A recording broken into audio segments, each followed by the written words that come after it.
কচ্ছপ এবং খরগোশ তারা বলল, বন্ধু চলো আমরা দৌড় প্রতিযোগিতা করি। খরগোশ বলল, আচ্ছা ঠিক আছে তাই হবে। কিন্তু খরগোশ এবং কচ্ছপের যখন দৌড় প্রতিযোগিতা শুরু হলো, তখন খরগোশ ছিল একটু অলস টাইপের।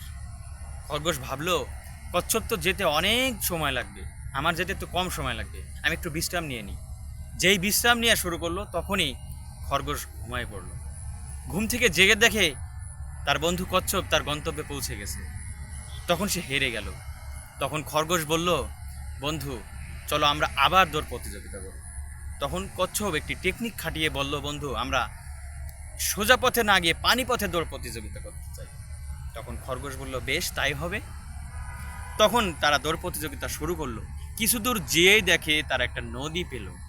সেই নদী খরগোশ কিন্তু পেরোতে পারলো না, কিন্তু কচ্ছপ ঠিকই তার গন্তব্যে পৌঁছে গেল।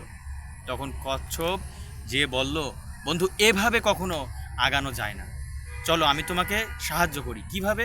তুমি আমার পিঠের উপরে উঠে বসো, আমি তোমাকে ওই গন্তব্যে পৌঁছে দিচ্ছি। তখন তারা দুজনে গন্তব্যে পৌঁছে গেল। তো বন্ধুরা, আসলে কখনো চালাকি কখনো বুদ্ধি চলে না। তাই আসুন আমরা সবাই একত্রিত হয়ে আমাদের নিজ নিজ গন্তব্যে না পৌঁছে সবাই সহযোগিতা করে তাদের নিজ নিজ গন্তব্যে পৌঁছাতে পারি। সকলকে ধন্যবাদ।